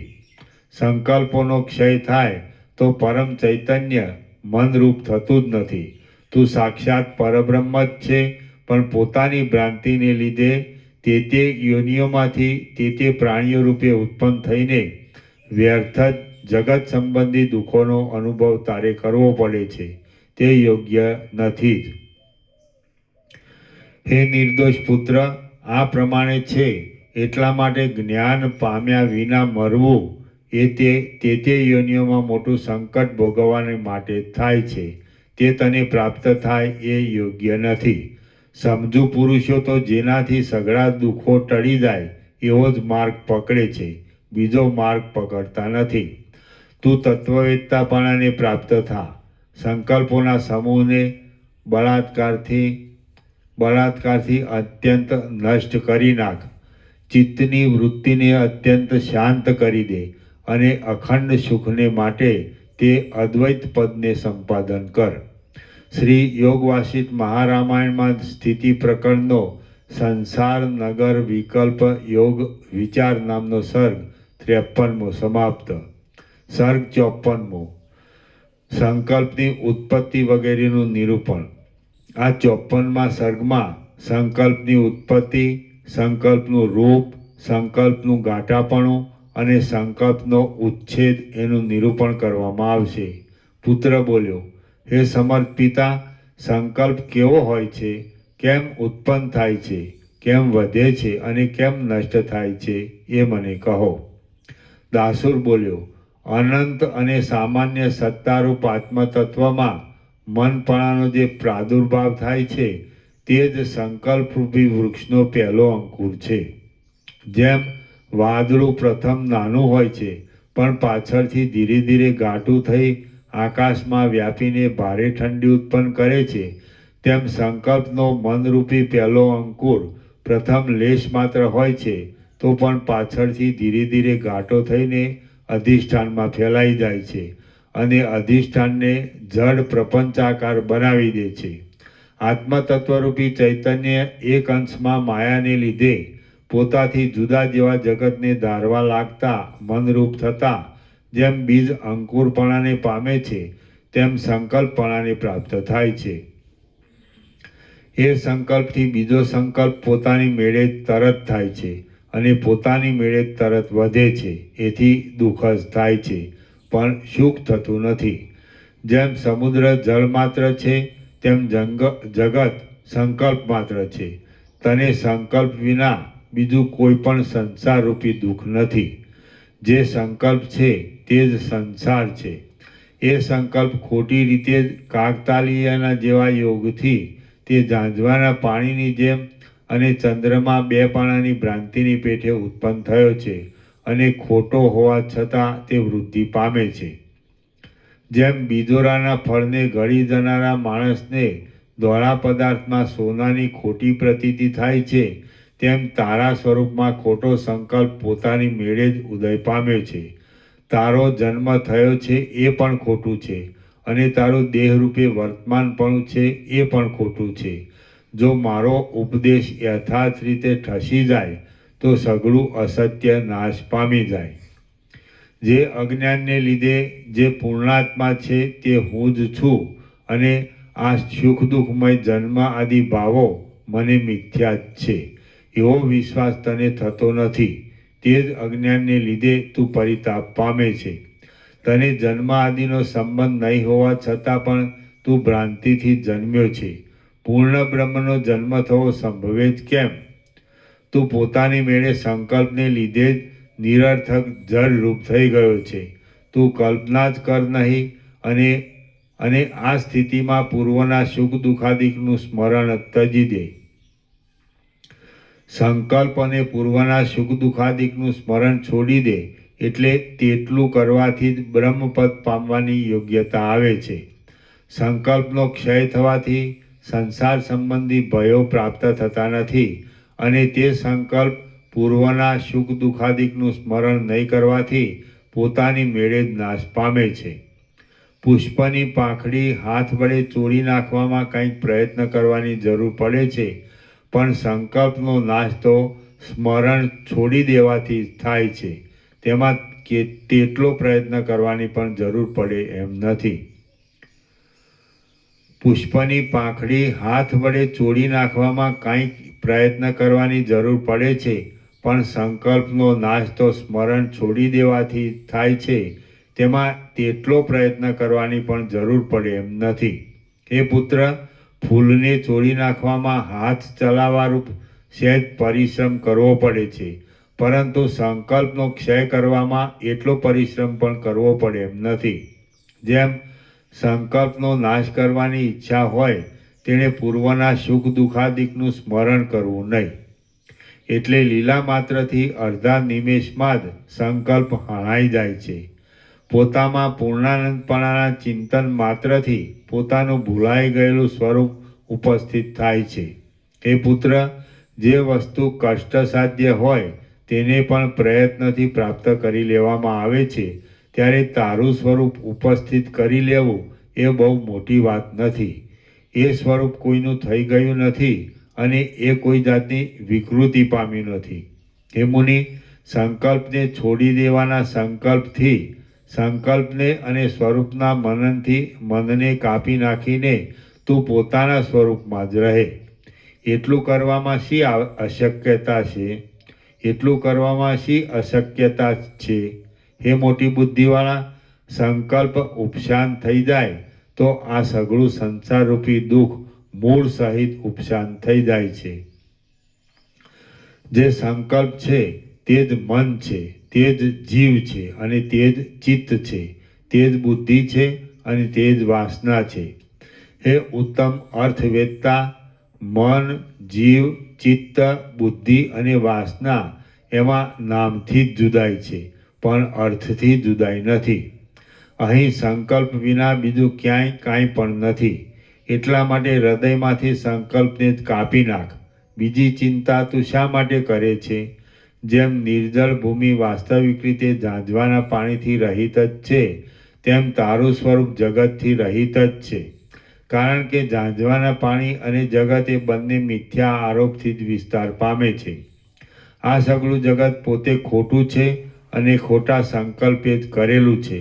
માટે ખોટું જણાયા પછી તેમાં પ્રીતિ રહેવાનો અવકાશ જ નથી. જગત સાચું છે એવી વાસના ન રહે તો પછી જગતમાં પ્રીતિ કેમ જ રહે? વાસનાના ક્ષયથી જ મુક્તિ પ્રાપ્ત થાય છે. એ પ્રાપ્ત થયા પછી બીજું કાંઈ પણ પામવાનું અવશેષ રહેતું નથી. આમ છે એટલા માટે ક્રમે ક્રમે જગત ઉપર અનાદરને વધારીને સઘળા જગતને ખોટું જ જાણવું. દ્રશ્યોનો અનાદર થાય તો પછી હું દેહ છું એવું અનુસંધાન છૂટી જાય અને દેહના સુખ દુઃખથી પોતાને લેપ થાય નહીં. એમ દેહના સંબંધવાળા સ્ત્રી પુત્રાદિક પણ મિથ્યા જ છે એવો નિર્ણય થવાથી તેમની ઉપર સ્નેહની પ્રવૃત્તિ પણ થતી નથી. આમ આસ્થા નીકળી જાય એટલે હર્ષ, ક્રોધ, જન્મ કે મરણ થતા જ નથી. મન જ પોતે ચૈતન્યમાં પ્રતિબિંબથી જીવ થઈને આ સઘળા ખોટા માનસિક નગર જેવા ભૂત, ભવિષ્ય તથા વર્તમાન જગતને સુખ દુઃખ આદિના વિભ્રમોથી પરિવર્તન પમાડે છે અને ભારે ધામધૂમ કર્યા કરે છે. લોકમાં વાસનાઓથી ઘેરાયેલું જીવનું મન અનેક શક્તિઓથી ચળક્યા કરે છે. તેથી જીવ મલિન અને ચંચળ થઈને કામનાને લીધે જાત જાતની વ્યવસ્થા કર્યા કરે છે. હૃદયરૂપી વનમાં રહેનારો જીવરૂપી વાંદરો વાંદરાપણાને લાયક લીલાઓ કર્યા કરે છે. લાંબો આકાર લઈને તે વળી થોડી વારમાં ટૂંકો આકાર લે છે. સંકલ્પરૂપી જળના તરંગો કોઈ રીતે નિયમિત કરી શકાતા નથી. જરાક વિષયનું સ્મરણ કરવામાં આવતા તે વધી જાય છે અને વિષયના સ્મરણનો ત્યાગ કરવામાં આવતા તે પોતાના પરિવારો સહિત ટૂંકા થઈ જાય છે. જેમ અગ્નિના તણખા એક તૃણ માત્રથી પણ પ્રદીપ્ત થાય છે, તેમ સંકલ્પો અલ્પ વિષયથી પણ પ્રદીપ્ત થાય છે.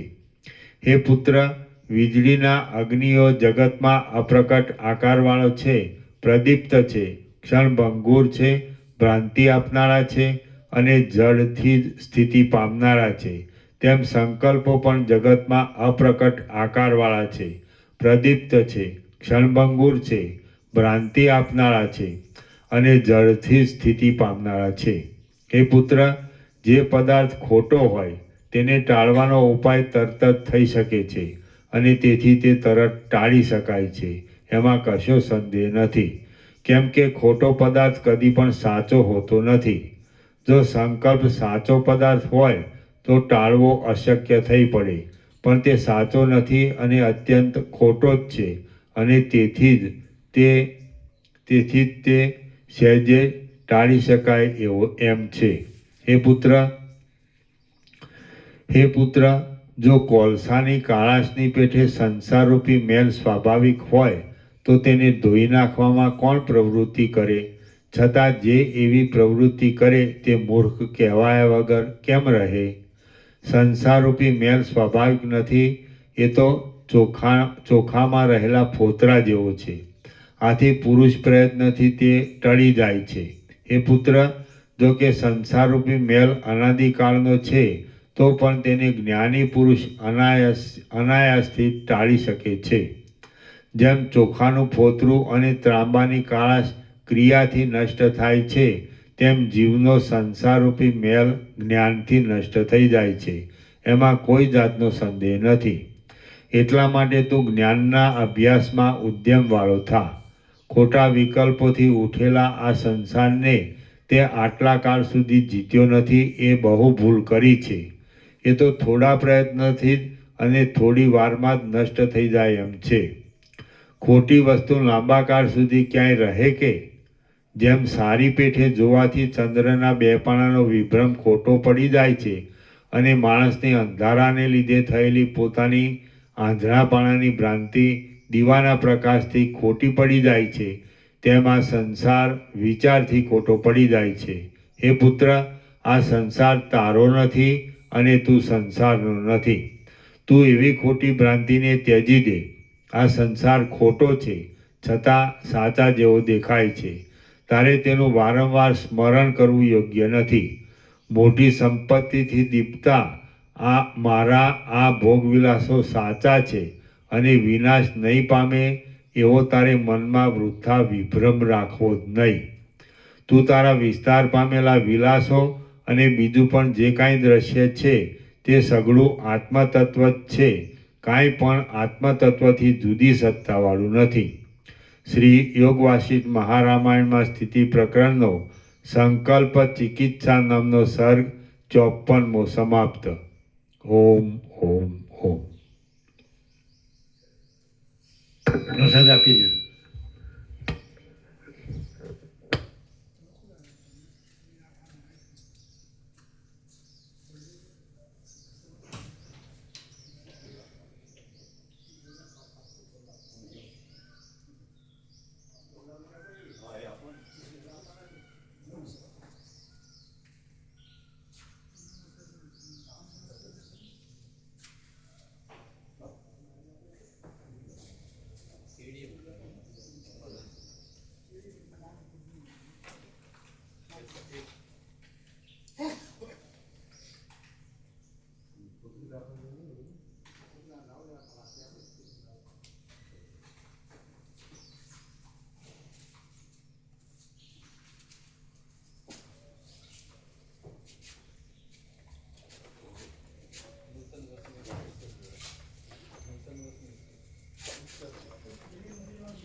એ આનંદ પ્રભુને ચા નાસ્તો પ્રસાદ આપજો. હો, આનંદ પ્રભુ પ્રસાદ લેજો. હો, બીજા જે બાકી હોય એને પણ આપજો. હા.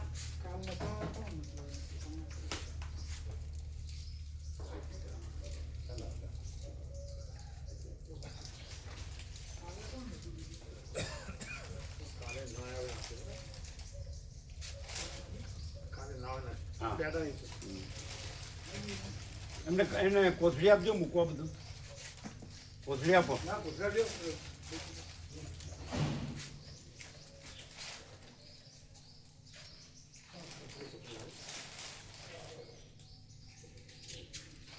કોથળી આપો.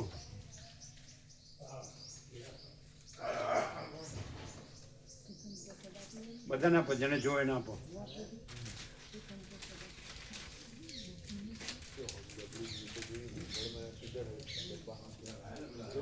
પાછળ આપો, પાછળ. શ્રીખંડ પ્રસાદ કાલનો વધેલો. હે શ્રીખંડ પ્રસાદ કાલનો વધેલો. હા તો આપો, જે આવ્યા એને આપો. આજે આવ્યા એને આપો.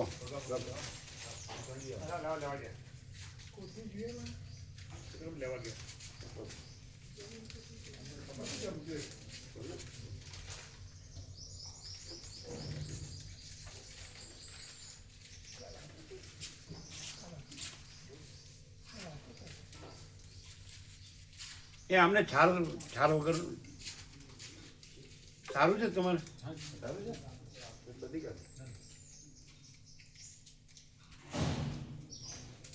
ચિકન પ્રસાદ આપો બધાને જે આવ્યા એને. ચમચી આપજો.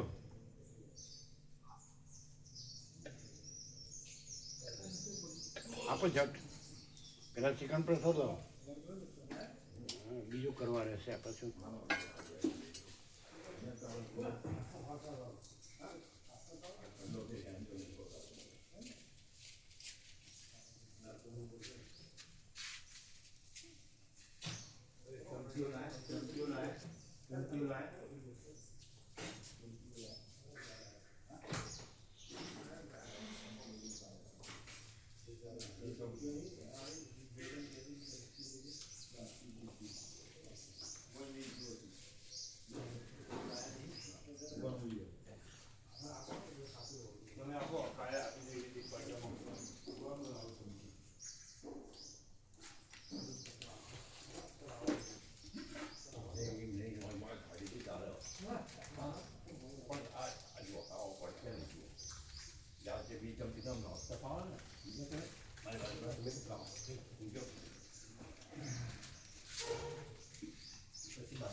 એ મૂળજીભાઈ તમને નવા સુધારેલા લિસ્ટ આપ્યા?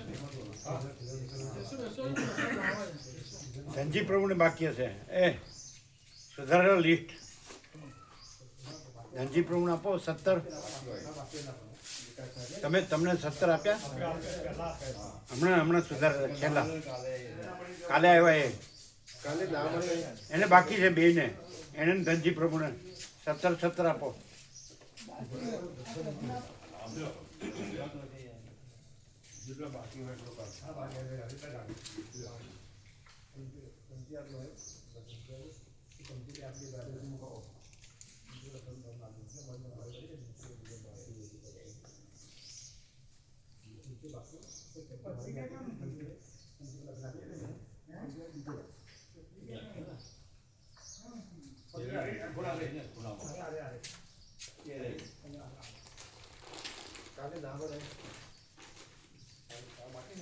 હા લ્યો.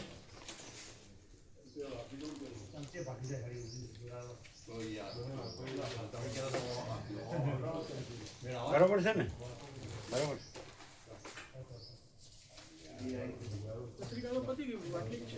અરે એ નહીં, નવા આવ્યા ને. હા આખી 500 આવ્યા છે ને. અરે કમાલ કહેવાય. અરે તમે લાવ્યા જૂના હશે તો તમને જૂનું તો નથી આપ્યું લિસ્ટ? સુધારેલું છે?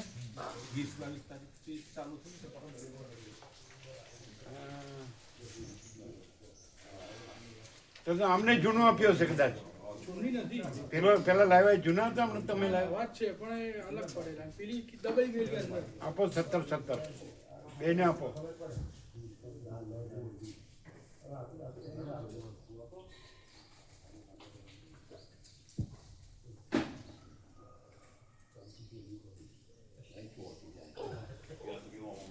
ધનજી પ્રભુને આપજો.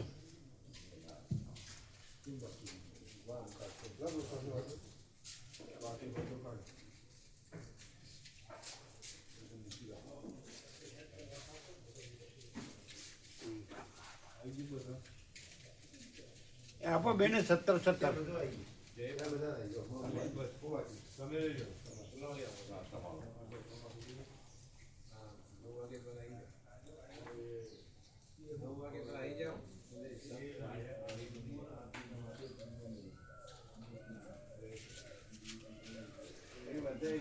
ચાપડી નાસ્તો કરો.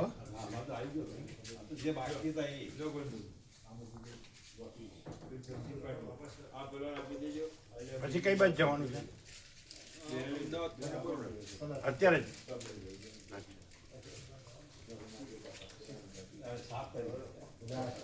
અત્યારે આવ્યા ક્યાંથી? બરોડાથી આવ્યો અમદાવાદ રિંગ રોડ પર જે આનંદ પ્રભુ રહે છે ને એ એરિયામાં જો મામા રહે છે તો અમે વસ્ત્રાલ. વસ્ત્રાલ વસ્ત્રાલથી પછી અહીંયા વસ્ત્રાલમાં શું હતું? મામા રહે છે મારા એ આનંદ પ્રભુ નથી. એટલે રાત્રે ત્યાં હતા? ના અત્યારે સવાર મળે છે આનંદ પ્રભુ મળે? ના ના ફોન પર વાત કરી દીધી. વાત કરી? એ આનંદ પ્રભુને ચા નાસ્તો આપજો.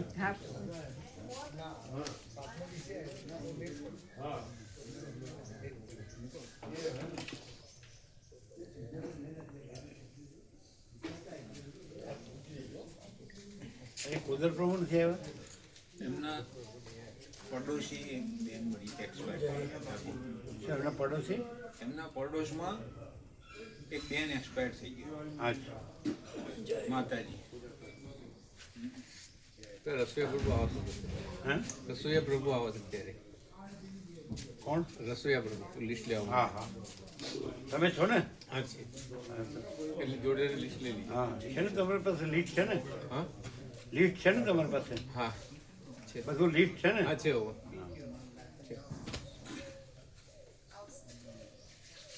એ તમે પ્રસાદ લીધો? શ્રીખંડ પ્રસાદ? લીધો લીધો લીધો ને? આનંદ પ્રભુને ચા નાસ્તો આપજો.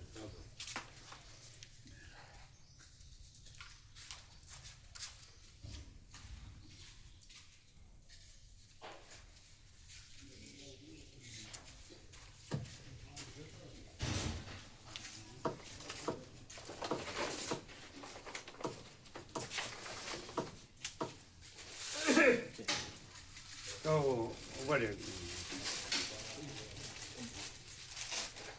કલ્પેશ પ્રભુ લગાડજો ને અને બાબા પ્રભુ વાત કરે. તમે વાંચ્યું એને લખ્યું એ? હા મેં હવારે વાંચ્યું તો જરા ક્લિયર કરો એને. પાછું એને આ ગ્રંથિ નો રહી જાય. કેમ કે આ કોઈ તમે કહી બરોબર પ્રભુ આ તત્વ જ છે જ ને પ્રભુ. એમની એણે એવું લખ્યું એટલે એની ગ્રંથિ પાછી ચાલુ ન રહે. આ નિરપેક્ષ સત છે એમ.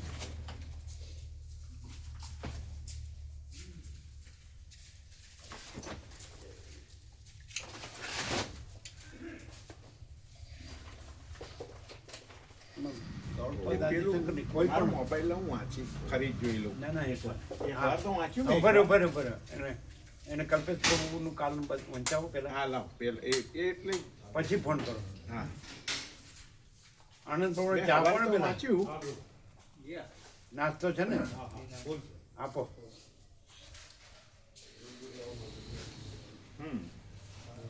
એ પરંપરા સરસ શાંતિથી જોઈ લો.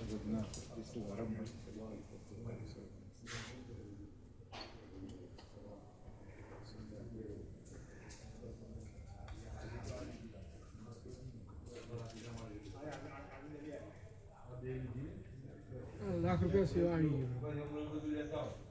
લાખ રૂપિયા સેવા આવી ગઈ. આપણે એને એની પાસે જ રાખ્યો તો કારણ કે એને જ લેવા જવું છે ને સામાન. હા એમને જ જવાનું. તો પછી પાછી એમને પાછી આપી દીધી. હા અહીંથી પાછી અહીં રાખવાની, પાછી લેવાની અહીં શું કામ રાખવાની? પછી આવો તમે. હાલો આ લગાવો હેડો વાંધો નહીં. બરોબર આ કોઈ દી નહીં ને આજે જ આવ્યું. આવું એનામાં ક્યાંથી આવ્યું પાછું? થોડે ઘુસાડ્યું. અહીંયા ક્યાં છે કાંઈ? અનંતપૂર્ણ નિરપેક્ષ પરમ ચિદાકાશ તેજમાં તેજ, જ્યોતિમાં જ્યોતિ, પરમ ચિદાકાશ સચ્ચા ચોખ્ખા ખુલ્લા અરપાર, અને મહાચિદાકાશ સ્વસમિત્ય સહજ નિર્વિકલ્પ, મહાચિદાકાશ સ્વયં પ્રકાશ સંપૂર્ણ પ્રકાશ. એમાં વળી આચાર્ય પરંપરાના અનુસરવાનું ક્યાં આવે? કંઈ સમજાતું નથી. આ પાછું જેવી રીતે આ ભારતીય સંસ્કૃતિમાંથી ડોલરને ભોગોની વિકૃતિમાં જતા રહેવાથી એ એના જેવું થાય, ઊંધું.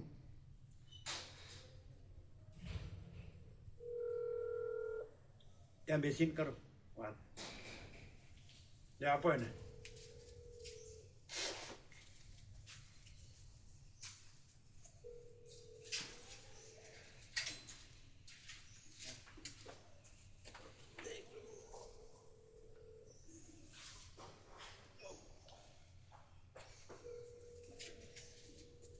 પેલા રમણ પ્રભુ એવું કીધું કે એમને કેનેડાથી મહેમાન આવવાના. એ ચિરંજીવી આવે છે, હે એમના ચિરંજીવી આવે છે, મહેમાન કીધું ને, એટલે એમના બની પણ છે બરાબર. એ એમના મોટા ચિરંજીવી બેબીનો સંબંધ કરવા એ ગયા હતા. હા બરાબર. એટલે એ કદાચ ત્યાં કોણ બધું હા હા બસ હા એ વાત હતી બરાબર. એમ એ પછી ત્યાં રાતના કેટલા વાગ્યા છે? અમેરિકા કેટલા વાગ્યા? કેટલા 1:30? કઈ સ્ટેટ છે એ ખબર નહીં ને. એટલે એ જ હશે આ શિકાગોની બધું જોડે. હાલો તો પછી તમે પછી વાત કરી લેજો, હા એ તો પછી ફોન પર. એને ક્લિયર કરી દેજો હા એ બરોબર છે. કે આમાં કશું જોડવાની જરૂર નથી. તમારે શું કરવાનું? એ જે મેસેજ છે ને એની પર ક્લિક કરીને પછી ફોન કરી દેવાનો. હા હા ખ્યાલ આવી ગયા મેસેજ કે છે ને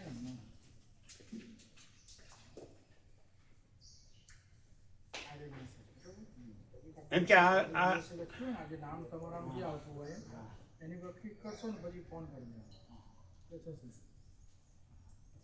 એમ કે આ કોઈ વિચાર કે કોઈ સિદ્ધાંત એનું અનુસરણ નથી. નથી.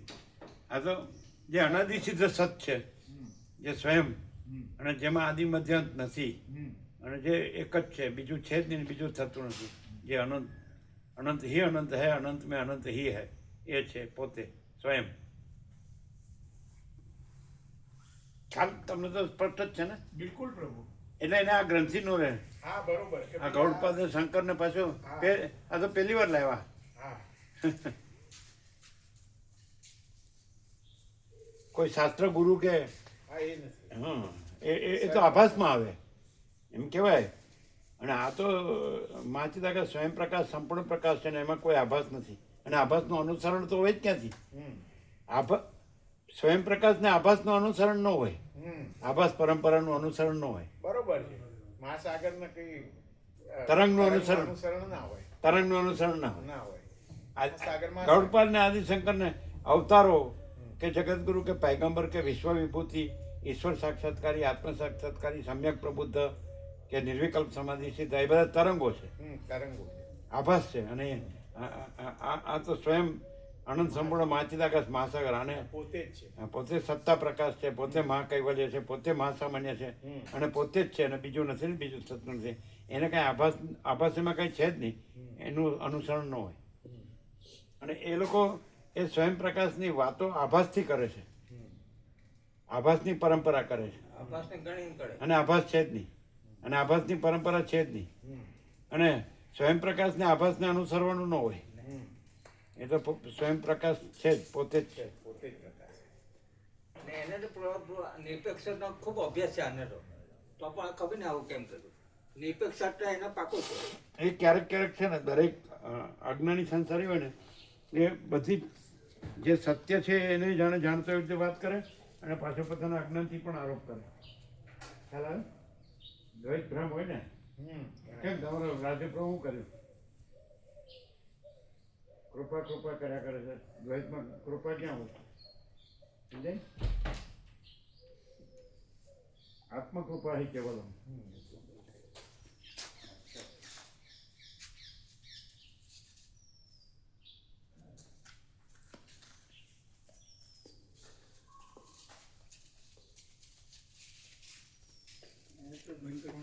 નંબર અભ્યાસ